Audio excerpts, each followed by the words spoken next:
A mutual friend of ours, whom he got very much interested in studying man and the primates, Robert Ardrey, summed him up one time in an introduction just saying, "The man is a genius," which I know in the dictionary says someone who has transcendental mental superiority, inventiveness, and insight. I think that sums up a very distinguished career. We are greatly honored to have Dr. and Mrs. Dart with us from Johannesburg this morning, and we look forward very much to his comments. Dr. Dart.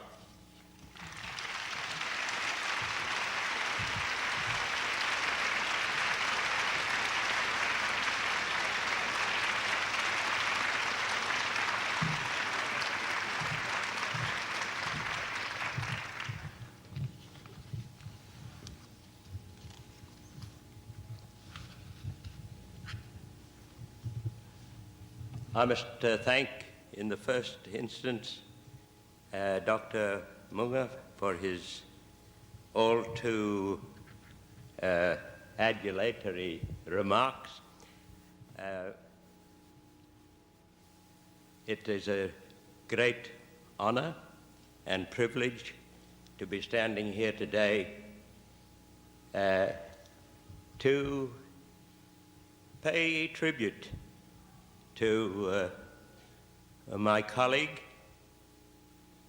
of the past 40 years and more, after whose distinguished work the foundation, which you are privileged to participate in whose activities, his name will be perpetually associated. My first contacts with him were way back in 1929, and that was the occasion of a meeting of the British Association for the Advancement of Science in South Africa, sometime after the discovery of Australopithecus africanus had been made.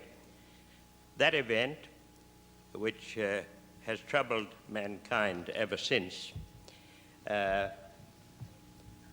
took place in 1924, so far as I was concerned, when a couple of boxes of stones bearing bones were blasted out of a sheet of calcitic deposit on the eastern fringe of the Campbell Runt.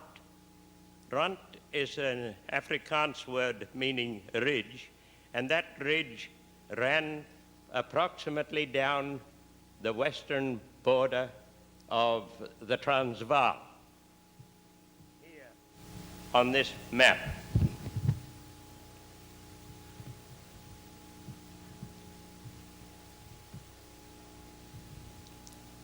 the instrument responsible for the coming of the boxes of stones was one, in fact, the only woman student in my first science class in anatomy a year after I had arrived in Johannesburg. And having been born yonder in Australia, I was an outsider in South Africa. I was an outsider in regard to Africa. I had no wish to be in Africa.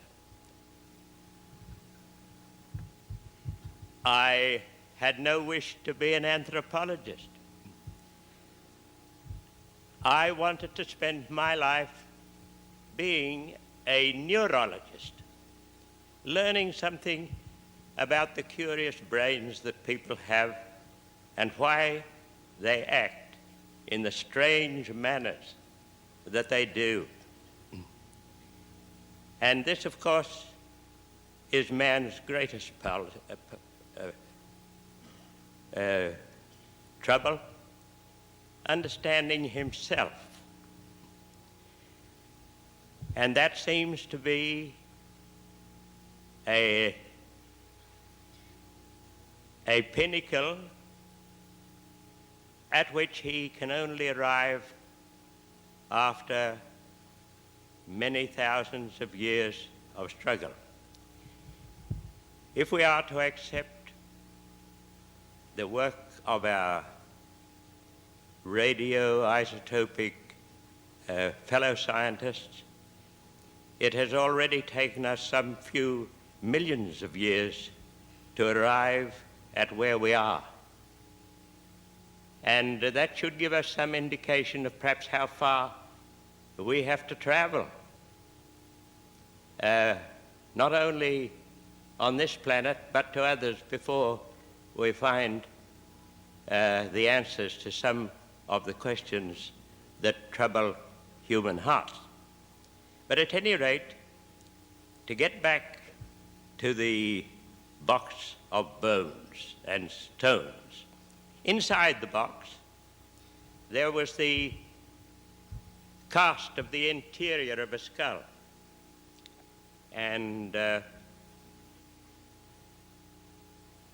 it was about 3 times the size of a baboon that little girl had placed in my hands a couple of months before. So I knew that it was a strange creature and that its only possible relatives were the inhabitants of the central tropical forests, which would be located in the vicinity of Ethiopia, in the heart of the African continent.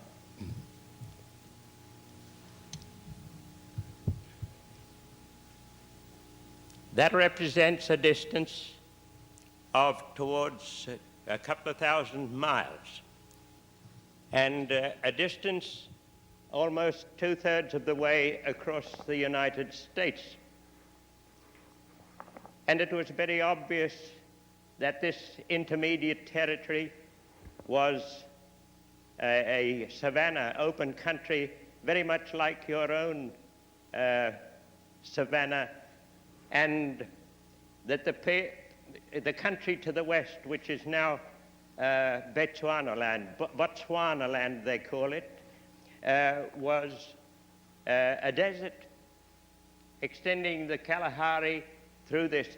In fact, in the past time, we do know that that desert once extended right up over the Congo River, and that South Africa has passed through periods rather of still greater desiccation than it enjoys at the present time. And that when the Sahara and Kalahari Desert, which this is named, were probably continuous. At any rate, something strange was happening here, and I had the audacity to feel that I held in my hands an ape which was no longer a being similar to the Central African apes, the chimpanzee and the gorilla, but something that could accommodate itself to living out in the open, the part which had been described by Darwin as the most dangerous environment that was existing in the earth. And I knew that he could only exist as a hunter. But the interesting thing about the endocranial cast was that it held on it sulci, depressions.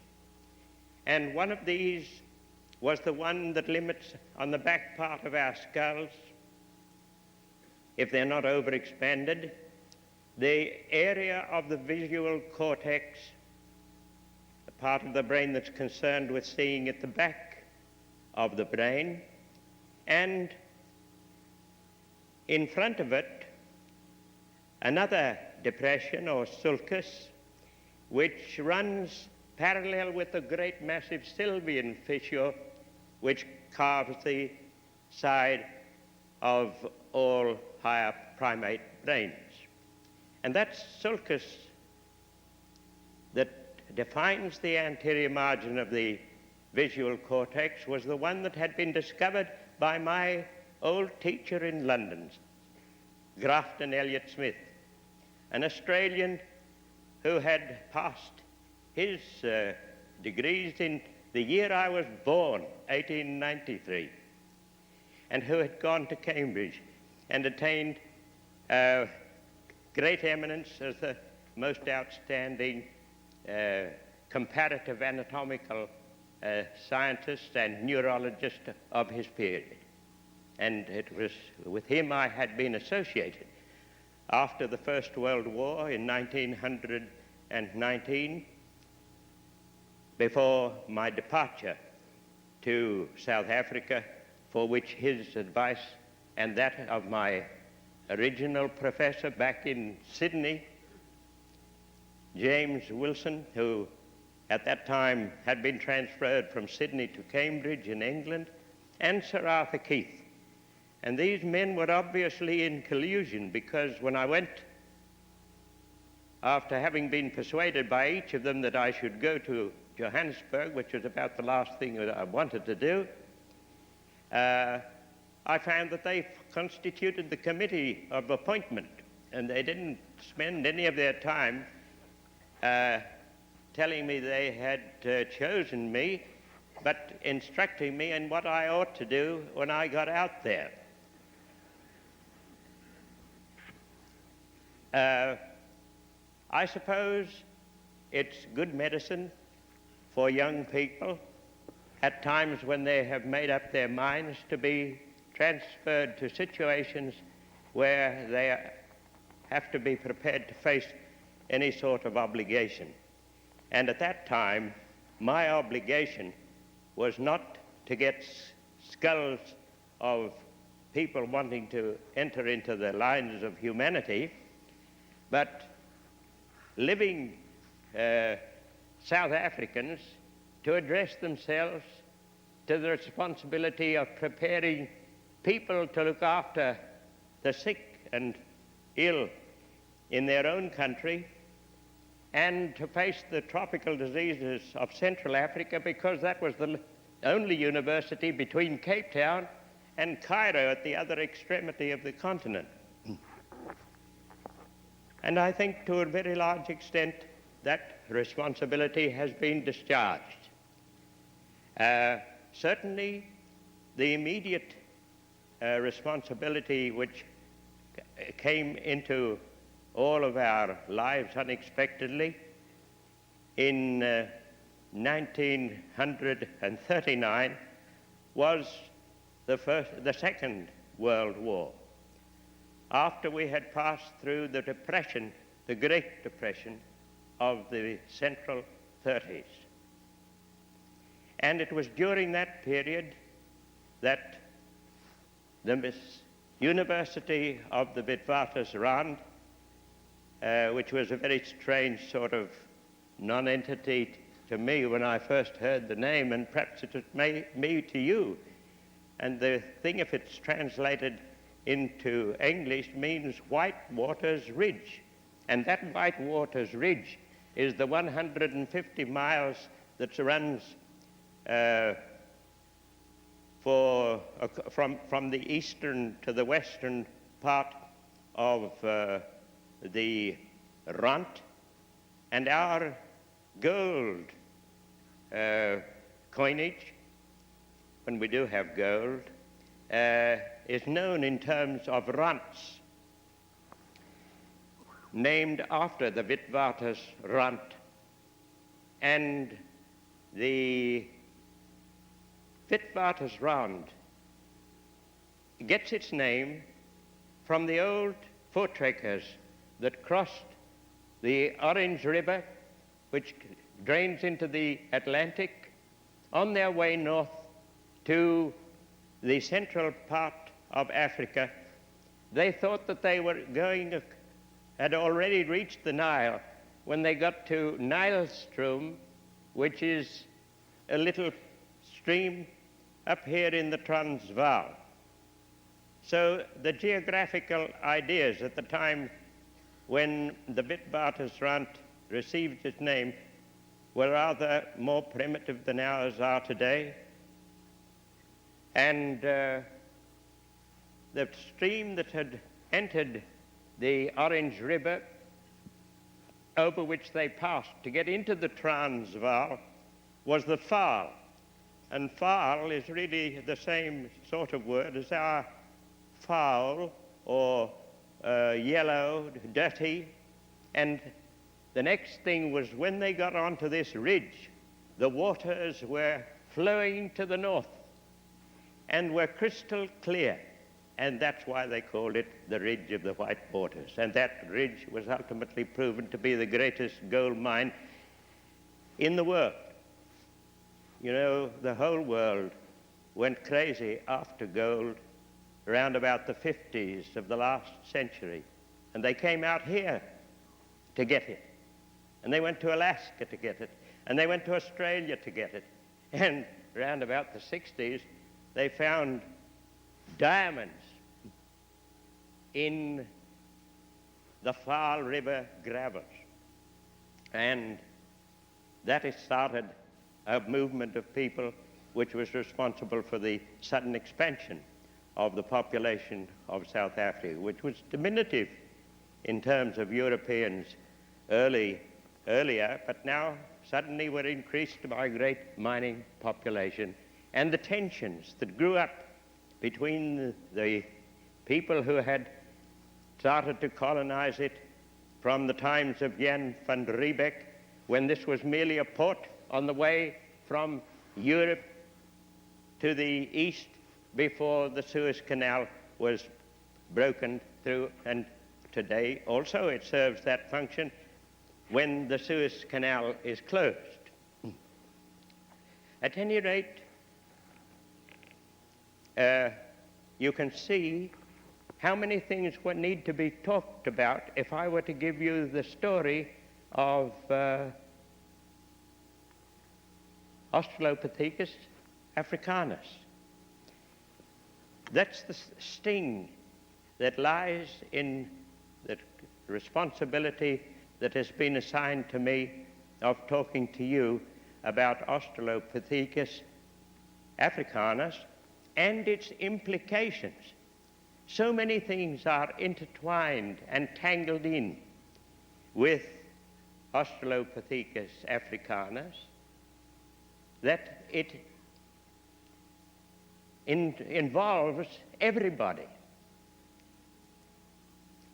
And that was the issues that it immediately caused me to confront.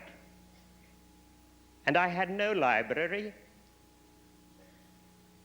They're non-existent. I was coming out to a new department. I had to create the library.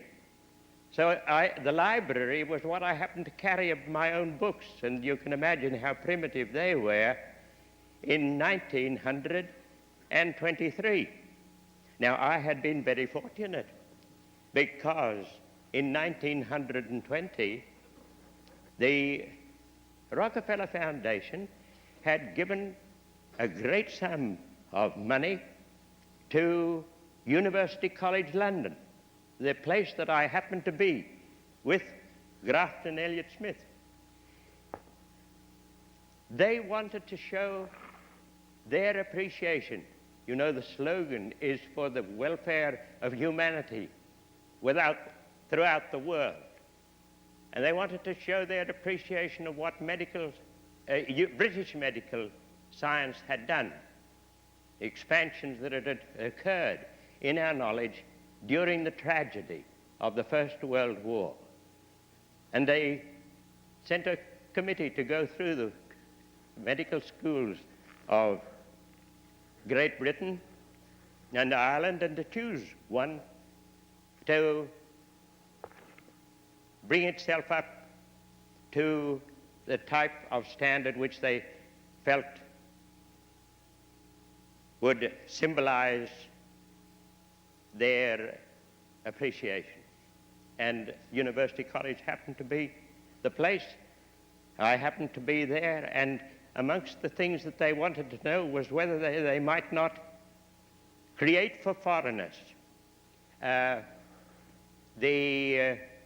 application of the system which they had here in America of training people in the basic sciences, letting them become doctors in philosophy so that they would be able to teach medical students the basic work in science that had been done that was relevant to medicine, because it had become obvious from the previous work that now the future of medicine would depend upon such training. If I were to tell you that then that I happened to be one of the persons that was chosen to come, you'll see how fortunate I had been. And but the wisdom of Elliot Smith was very great. He knew that if we stayed in America for too long, we'd become identified with America. And he said he didn't agree with the system of their studying for 2 years. He thought that it would be a magnificent idea if these foreign fellows could work in the particular department of science that they were interested in. In my case, it happened to be anatomy, or physics, or whatever. And then for 6 months, and that then they should spend their time going around to various medical schools where the same subject was being taught and learn the standards that the subject was achieving in different environments. And finally, in the case of a biological science such as I happen to be interested in, to spend the final 3 months at some place like Woods Hole, where biological investigations were being done. And that is the course that we followed. And so it was this background that one came to this problem out here in South Africa at that time, and with those responsibilities. Now, I knew that this would cause a certain amount of misunderstanding, that people were bound to want to know why one should arrive at the idea that here was something intermediate between man and those creatures of the African forest.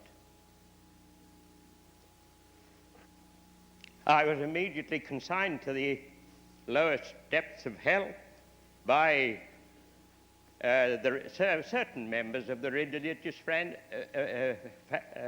fraternity, and curiously enough, from parts most distant, like Paris and elsewhere, which were unexpected. This is a picture which exhibits Dr. Robert Broom.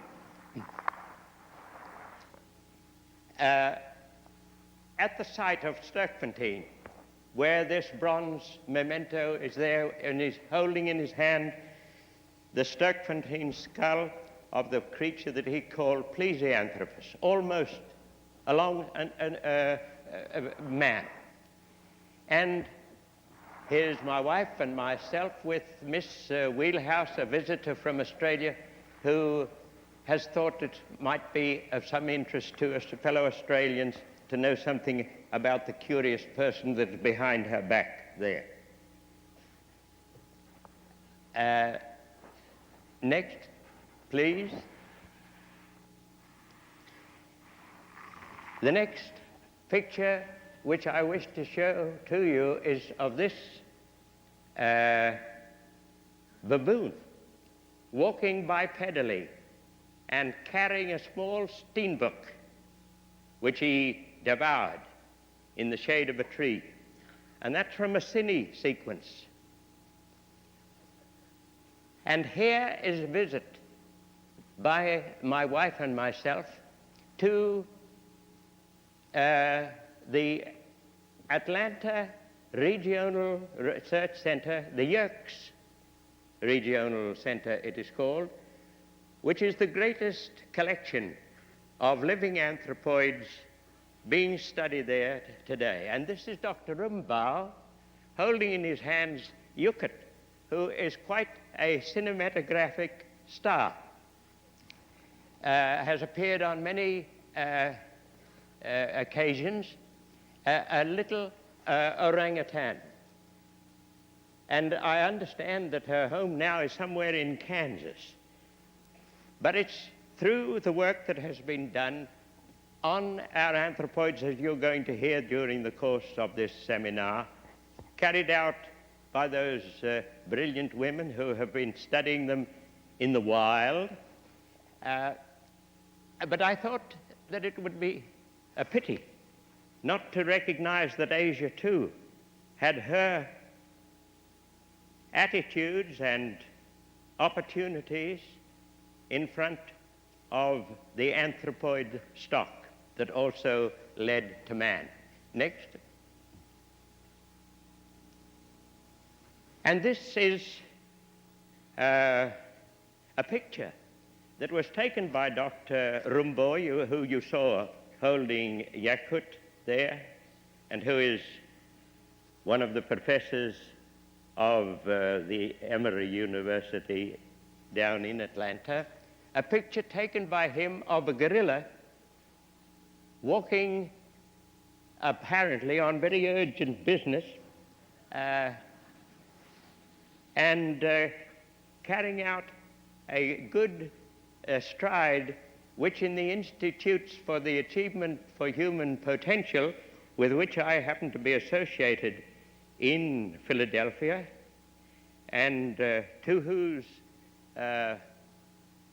officers I am deeply obligated for the privilege of being with you today,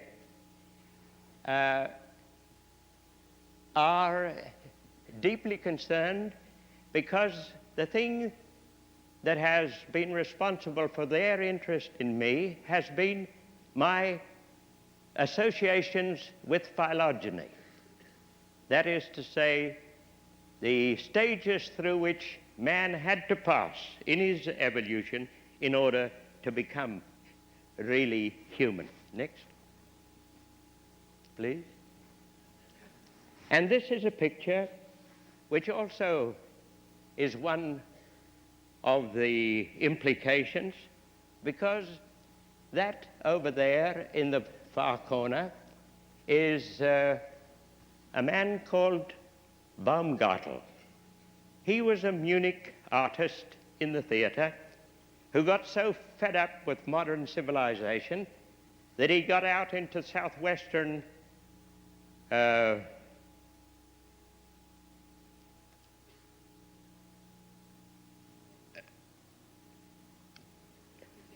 Uganda. One of the faults of old age, you see, is losing track of even your own African names, especially when you visit America. And who could forget Uganda when it has governing it a man like General Amin? I don't know, except myself. At any rate, Baumgartel made a wonderful discovery, and that was that the gorillas could be watched, and that these people like Reuben, Mangari, I think his name was, could keep in touch with their movements day by day.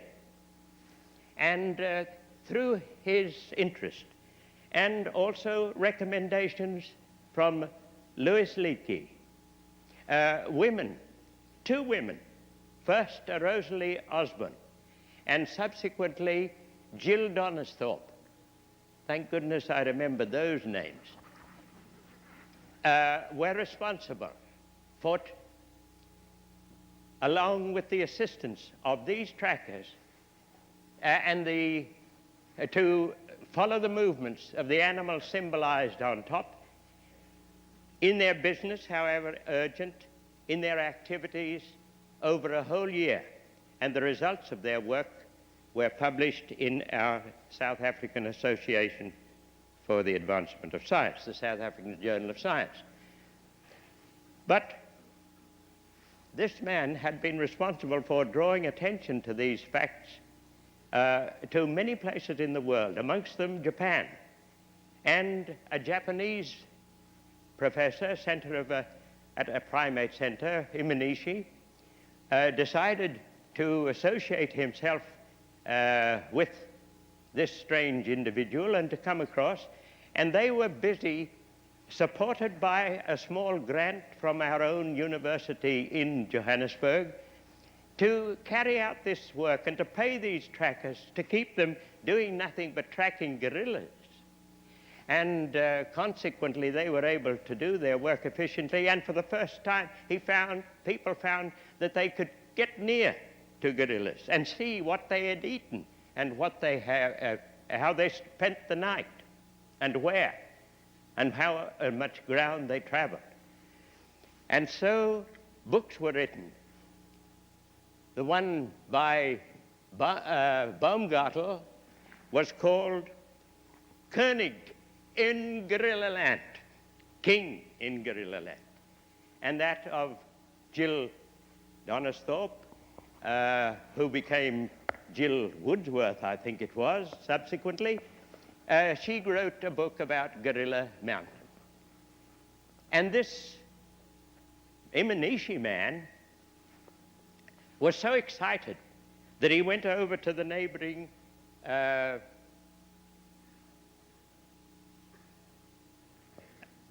Parc National Albert in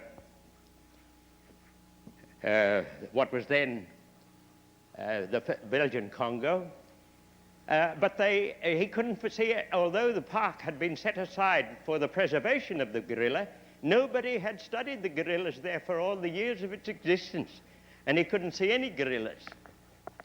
So he rushed off to London and there started talking over the TV about the opportunities that could be followed to study these creatures. And then he dashed across to America by airplane. And he went to Harry Coolidge, who was up there at the Bronx National Zoological Gardens, and told him about it. And he was a member of one of the trustees of the Parc National Albert. And he caught the first airplane that he could get and dashed out to this site. And he too saw for the first time gorillas. The first time, although he had gone out to shoot them 30 years before, and the inevitable result of that was that within a year or so, he had brought Emlyn and Shala to the site and started them on the work which came to light in, I think it was 1964, of the year of the gorilla.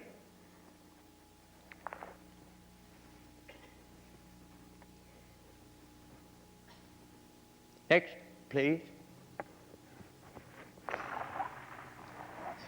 This is a series of pictures all put together here, which was sent to me by Dr.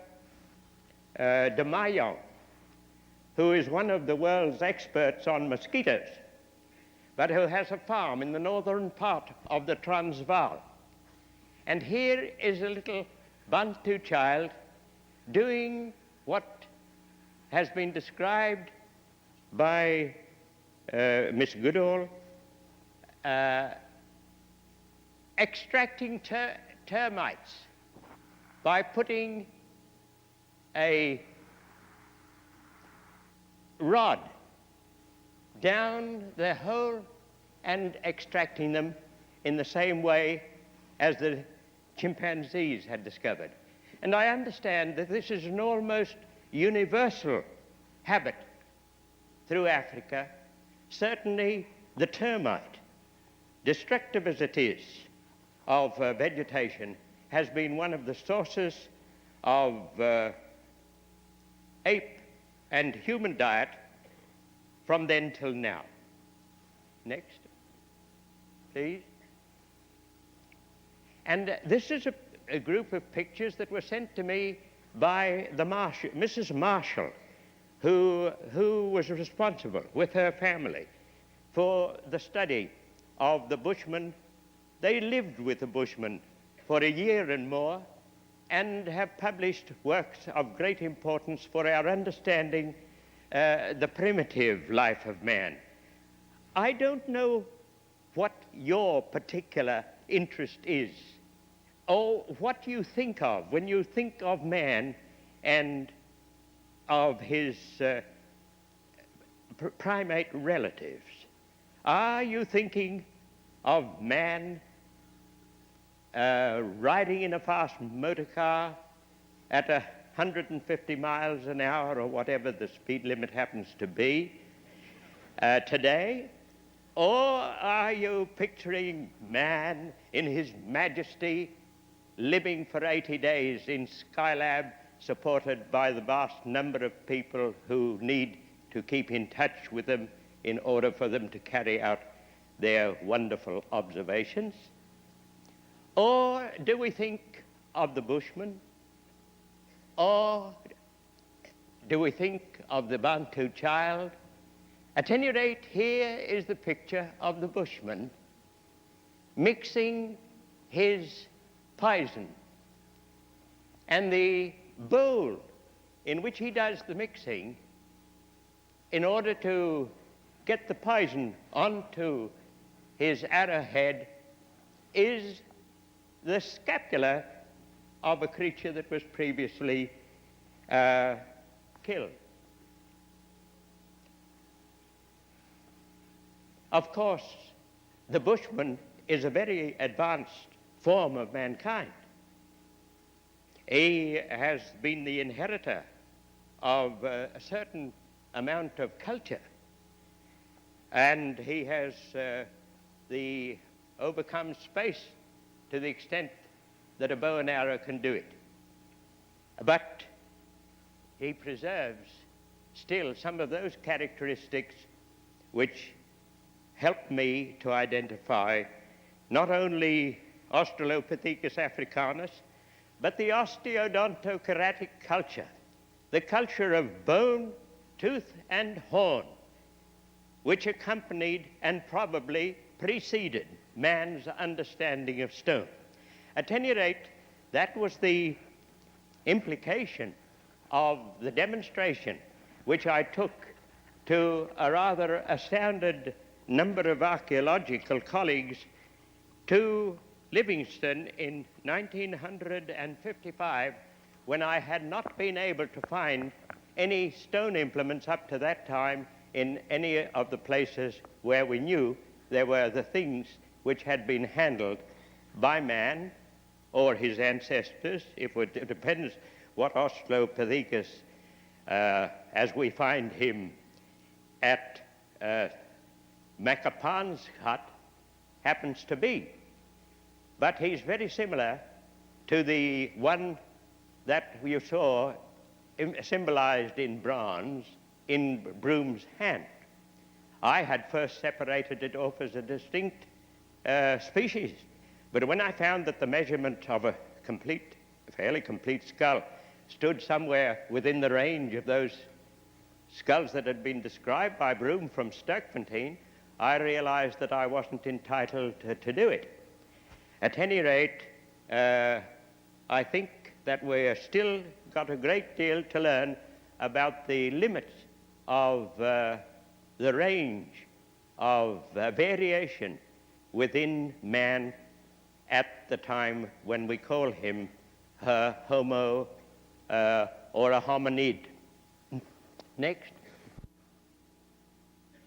And this is a picture out of the book Adventures with the Missing Link, where the deposit of lime and breccia, as it's called, at Makapansgat was divided according to the man who first studied it and measured it, Mr. Eitzmann, a schoolmaster from a nearby village then, quite a town now, Petersburg. I was talking to him one day, and I told him that I thought I had remembered when I went through the cave with Getty, Attilio Getty, in 1929, that I had seen a layer of bones. And he said, yes. And I said, I didn't want to exaggerate, but I thought it might be 18 inches in thickness. Oh, he said, which layer? And I said, well, I wouldn't like to say that there was only one layer. There were bones probably elsewhere. Oh, he said, you're talking about the middle layer and not 18 inches. 2 foot, 3 foot, 4 foot in some places. And there were 3 layers. I was talking to the father of one of my dental students, the man who had sent me the first bones from this site of Makapansgat, 200 miles almost north of Johannesburg, shortly after Broome had opened up the story at Sterkfontein. And in 1925, he had brought to me this pebble, which had come from that top bone breccia layer, the one that was at the junction of the calcite and pure lime and the overlying stratification of pink, more dirty lime, but still carrying a certain amount of lime, but not enough for the agricultural purposes for which people removed all the evidence there. And he said to me, will you keep this pebble now? And I said, yes, I'll keep it, but I don't remember anything about your having, you say you brought it to me. Yes, he said, don't you remember that I said that I thought was the God of those people? I said, it comes back to me. Yes, I will keep it, but not because I believe your story. I said, I'll keep it because it's obviously a water-worn pebble. Next, please. And there is a picture of this pebble as he gave it to me. And I think probably you too will see the face that he thought he saw in this pebble. But I didn't see it, and yet I used to tell people that came through my department that this was good evidence that the deposit was not a water deposit, as some people maintained. Everything that could be thought against what one thought about the subject was raised by some scientific colleague or other. The story of Australopithecus africanus was not a popular one. Next, please. Even I wouldn't believe it. Here is another picture of this pebble, which attracted the interest of the scientists because it was so obviously water-worn. But Oakley in London went further. He started writing to me about it after I had shown it to him on one of his visits. He wanted to know what it was, and I took it to H.B.S. Cook, who is now over there in Nova Scotia at Dalhousie University, and he said, oh, it's a jaspertite stone. And I said, what do you think of it? Oh, he said, obviously a water-worn pebble. And I said, you know, Eitzmann thinks that the people may have carved these things in it. He said, no, there's no all of this is perfectly natural. In fact, it's distinguished by the fact that really nothing's been done to it. And then I found that everybody that saw the stone was more interested in this question of the face. And that hadn't really interested me at all. But it seemed silly that I should be the repository of a stone which everybody was interested in except myself. I said, I thought I'd better look at it. Next, please. And when I did, I turned it upside down. And there I saw a face. Again. But it wasn't the face that he had seen at all, or that they had seen. But it was the face very closely resembling what we'd been trying to reconstruct. And it was the only sort of face that an Australopithecus might have been able to understand, because it had virtually no brains, but it had a enormous mouth and all sorts of curious wrinkles. Next, please. And then, on my 75th birthday, a dear artistic friend, Mrs. Essen, who had spent hours painting plaster casts so beautifully that they could easily be mistaken for the originals, gave me as a present this portrait, as she calls it, of Dart's baby. And it seemed to me that she had got something of the idea of that face, to which I was gradually becoming accustomed. Next, please. But you see, if you look at it in different lights, strange things happen. You begin to see that it's a humorous face. Next, please.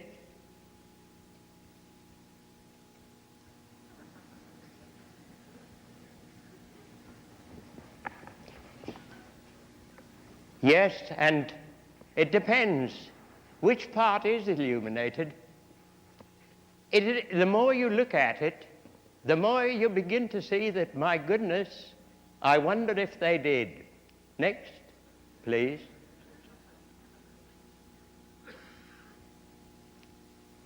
You see from this, too, its relative size. It fits nicely in the hand. Next, please. And that's the other side. And there, too, is a very strange sort of face. Only it's a battered face. It might be a sleeping Australopithecine with his eyes shut, but his jaws are battered. And yet there's a certain amusement about him. Next, please. Ah. And when his eye awakes, the other one is knocked out.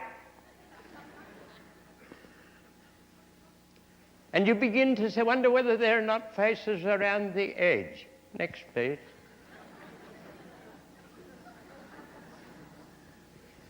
Next. please. There it is. I don't know what you may make of it, but that is the stone that Eichmann brought to me and which I have refused to write anything about until this present year. And I hope a little paper may be published about it. Thank you very much.